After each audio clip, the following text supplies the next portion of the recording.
శారీరక సమస్యల విషయంలో ఒక రకమైన స్పష్టత ఉంటుంది కదా.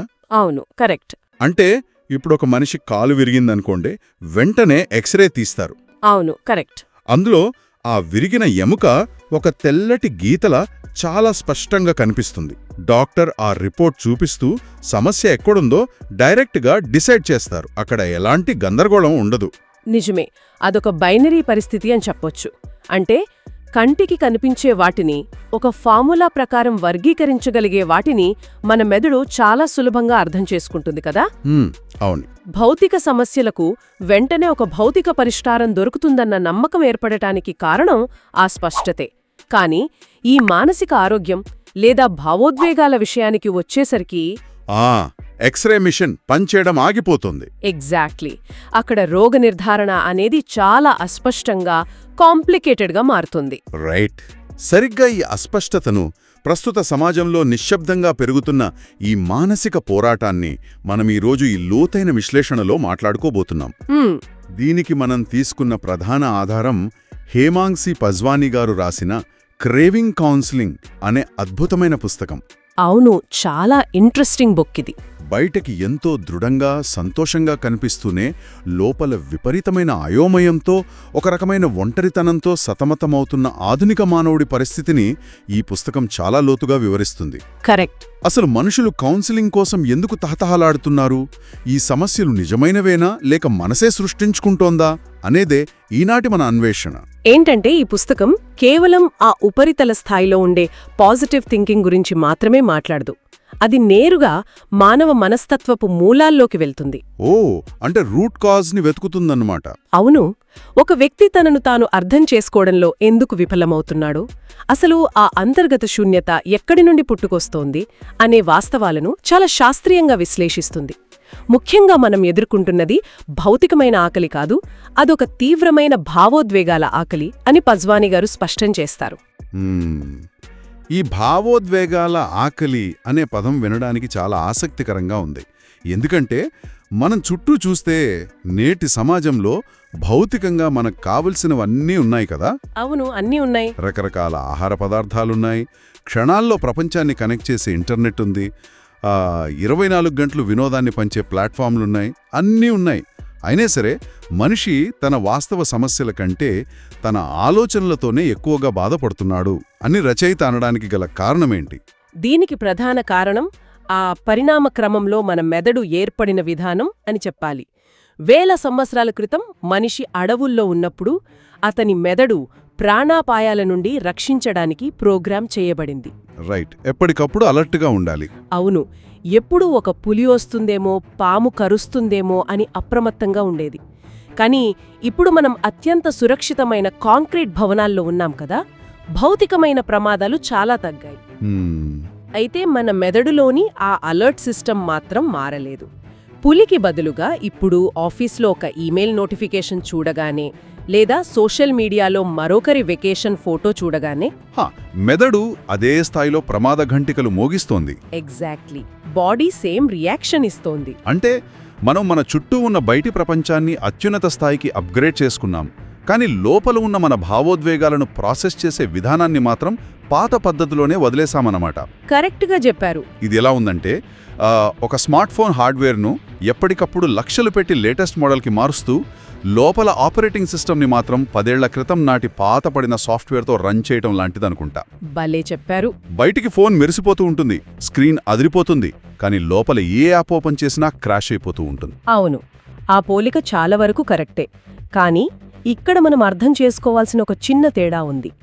ఫోన్ సాఫ్ట్వేర్ పాతబడితే అది కేవలం పనిచేయడం మానేస్తుంది, ఒకచోట స్టక్ అయిపోతుంది. మరి మన మెదడు అలా కాదా? కాదు, మన మెదడు అలా ఆగిపోదు. అది ఆ పాత సాఫ్ట్వేర్తోనే కొత్త సమాచారాన్ని విశ్లేషించడానికి తీవ్రంగా ప్రయత్నించి అనవసరమైన భయాలను సృష్టిస్తుంది. ఇప్పుడు చూడండి, సోషల్ మీడియా వల్ల ప్రపంచం మొత్తం ఒక చిన్న ఊర్లా మారిపోయింది కదా. అవును, ఎవరి లైఫ్లో ఏం జరుగుతుందో క్షణాల్లో తెలిసిపోతోంది. ఎగ్జాక్ట్లీ. దీనివల్ల మనకు తెలియని వేలాది మంది జీవితాలతో మన జీవితాన్ని ప్రతిరోజూ ప్రతిక్షణం పోల్చుకుంటున్నాం.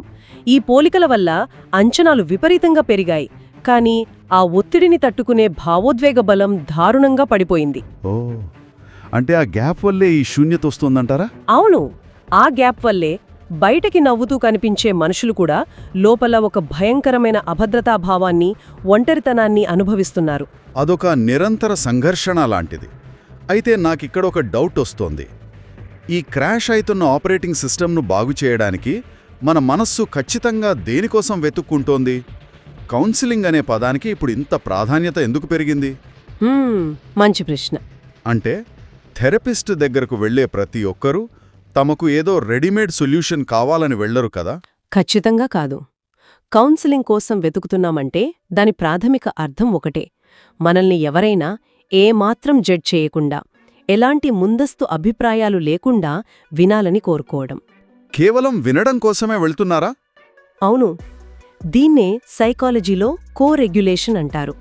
అంటే ఒక మనిషి ఎప్పుడైతే తనను తాను పూర్తిగా, ఎలాంటి భయం లేకుండా వ్యక్తపరుస్తాడో, మరియు ఎదుటి వ్యక్తి దాన్ని ఎలాంటి విమర్శ లేకుండా వింటాడో, అప్పుడు మెదడులోని ఎమిగ్డలా అనే భయాన్ని నియంత్రించే భాగం శాంతిస్తుంది. ఎమిగ్డలా అంటే మన ఫైట్ ఆర్ ఫ్లైట్ రెస్పాన్స్ని కంట్రోల్ చేసేది కదా? అవును, అదే. ఇది నరాల వ్యవస్థ స్థాయిలో, అంటే నర్వస్ సిస్టమ్ స్థాయిలో జరిగే ఒక మార్పు. కాబట్టి ఎవరికైనా చెప్పుకోవాలి అనిపించడం అనేది మానసిక బలహీనత కాదు, ఇదొక ప్రాథమిక జీవసంబంధమైన భావోద్వేగ అవసరం. వావ్, ఇది చాలా ఆసక్తికరమైన పాయింట్. అయితే ఇక్కడ నేను ఇంకొక లాజికల్ ప్రశ్న అడగాలనుకుంటున్నాను. తప్పకుండా అడగండి. మనకు ఈ కోరెగ్యులేషన్ అవసరం ఉన్నప్పుడు మన చుట్టూ ఉన్న కుటుంబ సభ్యులు, ప్రాణ స్నేహితులు ఉంటారు కదా, వాళ్లతో మాట్లాడొచ్చు కదా. వాళ్ళందరూ ఇంట్లో ఉండగా గంటకు వేలకు వేలు ఫీజులు కట్టి మరి అపరిచితులైన కౌన్సిలర్ల దగ్గరికి వెళ్లాల్సిన అవసరమే వచ్చింది. మన సొంత మనుషులు ఈ భావోద్వేగ లోటును ఎందుకు తీర్చలేకపోతున్నారు? ఇది చాలా మందికి వచ్చే సందేహమే. బంధువులు, స్నేహితులు మన జీవితంలో ముఖ్యమే. కానీ వారితో మనం ఒక సమస్యను పంచుకున్నప్పుడు వారు మనల్ని ఒక ఫిల్టర్ ద్వారా చూస్తారు. ఫిల్టర్ అంటే? వారికి మన గతం తెలుసు, మన బలహీనతలు తెలుసు, మరియు మన జీవితం పట్ల వారికి కొన్ని సొంత ఆసక్తులు కూడా ఉంటాయి. మీరు ఏదైనా చెప్తే వారు వెంటనే జడ్జ్ చేస్తారు, లేదా నువ్విలా చేసి ఉండాల్సింది, అలా ఎందుకు చేశావు అని సలహాలివ్వటం మొదలుపెడతారు. అవును కదా, సొల్యూషన్ ఇచ్చేయాలి అని తొందరపడతారు. కరెక్ట్.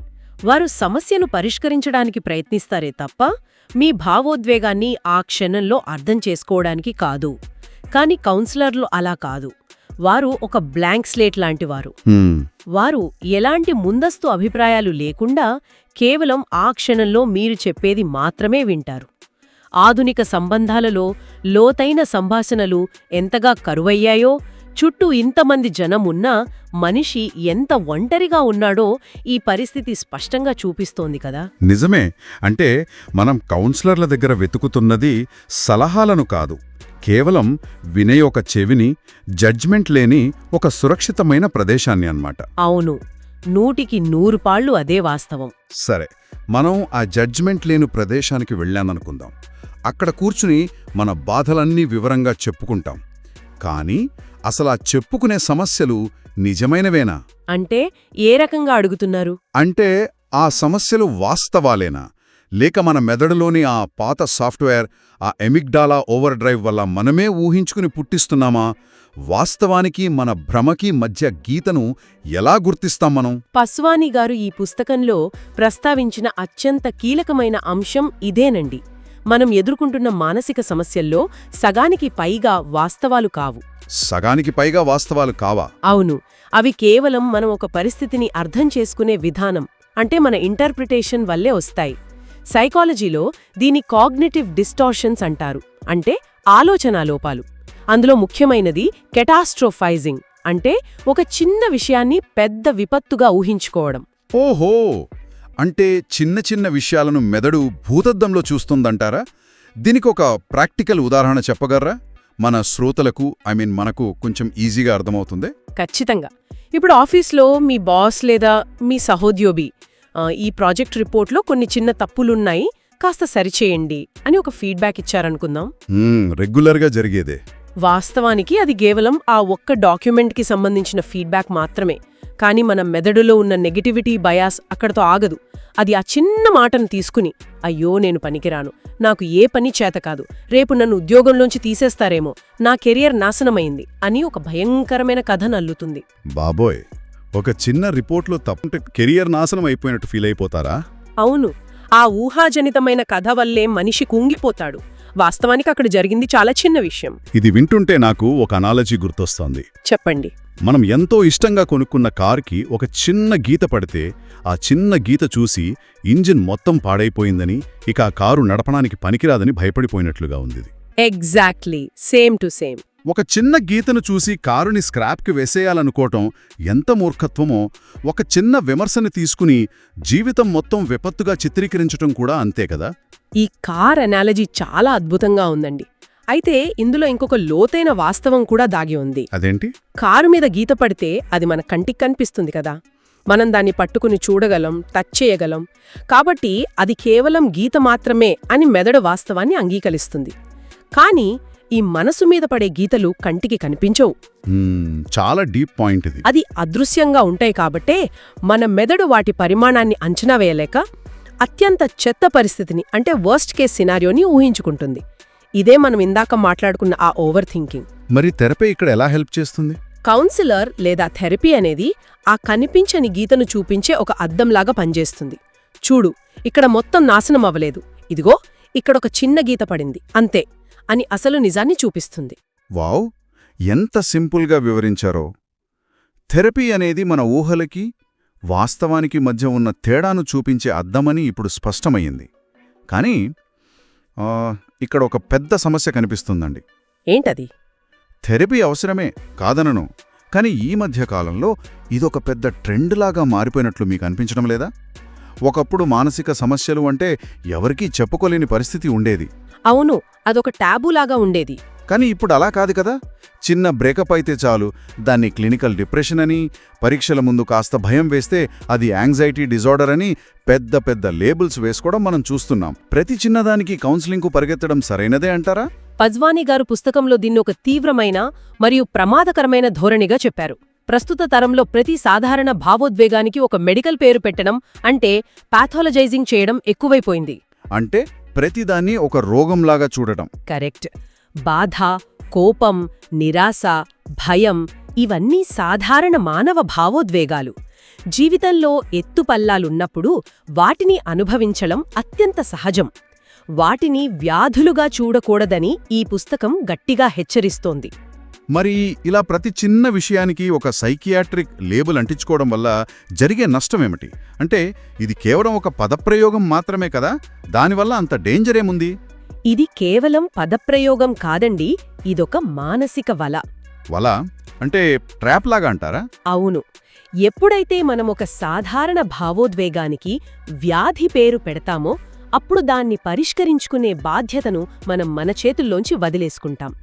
ఉదాహరణకు, నాకివాళ చాలా భయంగా ఉంది అనడానికి, నేను ఒక యాంగ్జైటీ డిజార్డర్ పేషెంట్ని అనడానికి చాలా తేడా ఉంది కదా. చాలా తేడా ఉంది. మొదటిది జస్ట్ ఒక ఫీలింగ్. ఎగ్జాక్ట్లీ. మొదటిది ఒక తాత్కాలిక భావోద్వేగం, దాన్ని మనం కాస్త టైం ఇస్తే అధిగమించగలం. కానీ రెండవది ఒక ఐడెంటిటీ, అది మనకు తెలియకుండానే మనల్ని ఒక కంఫర్ట్ జోన్లోకి నెట్టేస్తుంది. Comfort zone ఎందుకవుతుంది?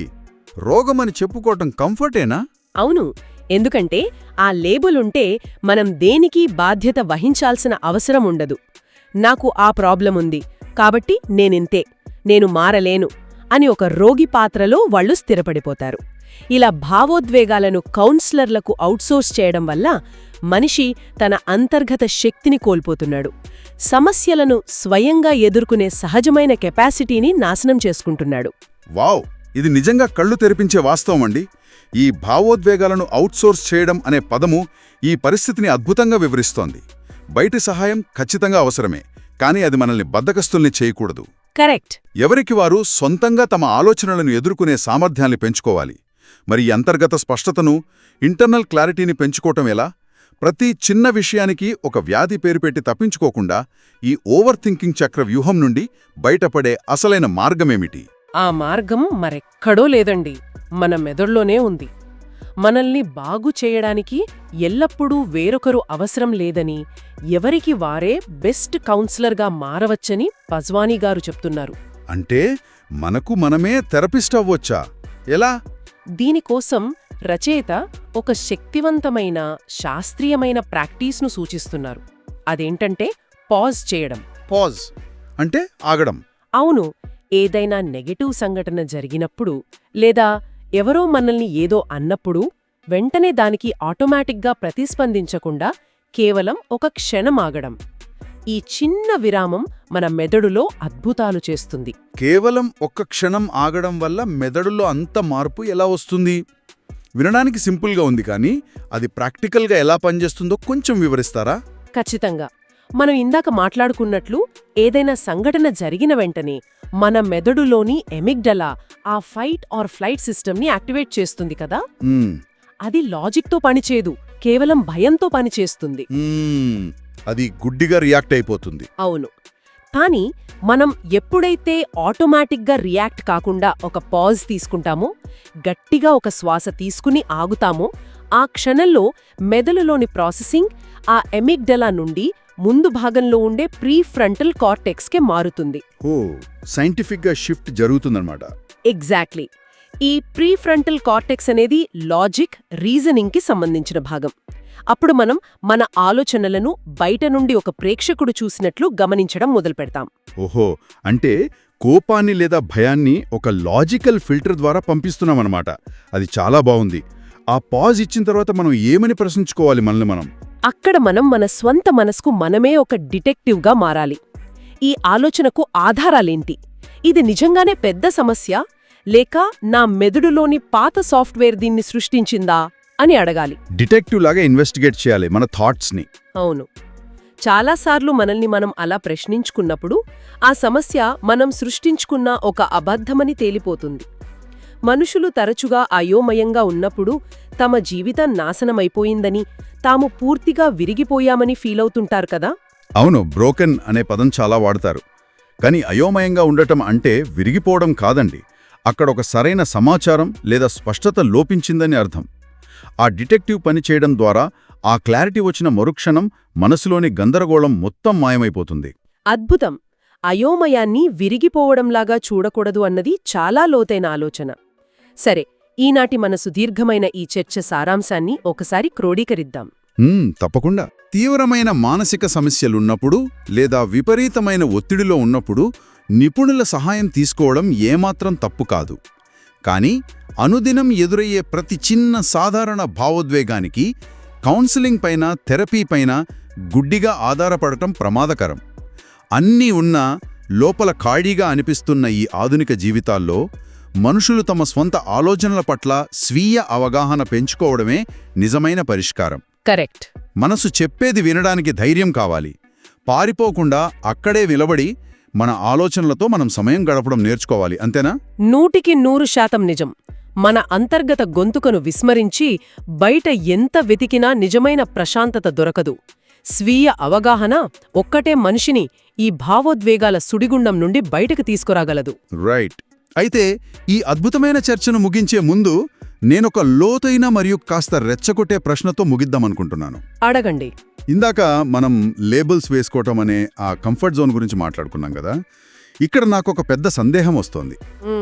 మనం మన మనసులోని ఆ నిశ్శబ్దాన్ని, ఆ ఒంటరితనాన్ని భరించలేక, దానిని ధైర్యంగా ఒక ఒంటరి గదిలో ఎదుర్కోలేకనే ఇలాంటి సెల్ఫ్ హెల్ప్ పుస్తకాలను చదవటం, పాడ్కాస్ట్లు వినడం, యూట్యూబ్లో ఈ సైకాలజీ వీడియోలను గంటల తరబడి చూడటం చేస్తున్నామా?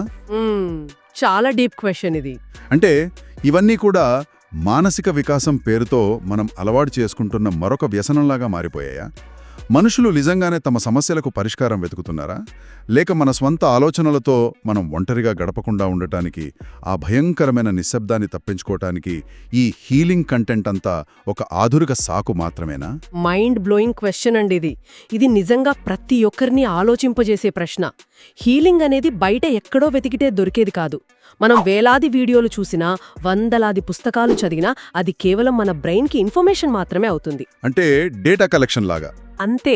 ఆ మార్పు అనేది ఆ చీకటి గదిలో మన స్వంత ఆలోచనలతో మనం ఒంటరిగా, ఎలాంటి భయం లేకుండా కూర్చోగలిగినప్పుడే మొదలవుతుంది.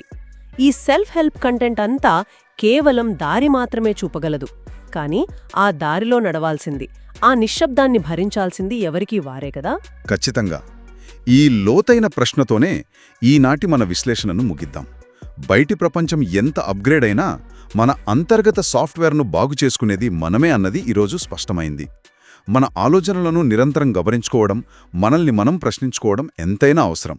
మళ్ళీ మరొక ఆసక్తికరమైన అంశంతో కలుద్దాం.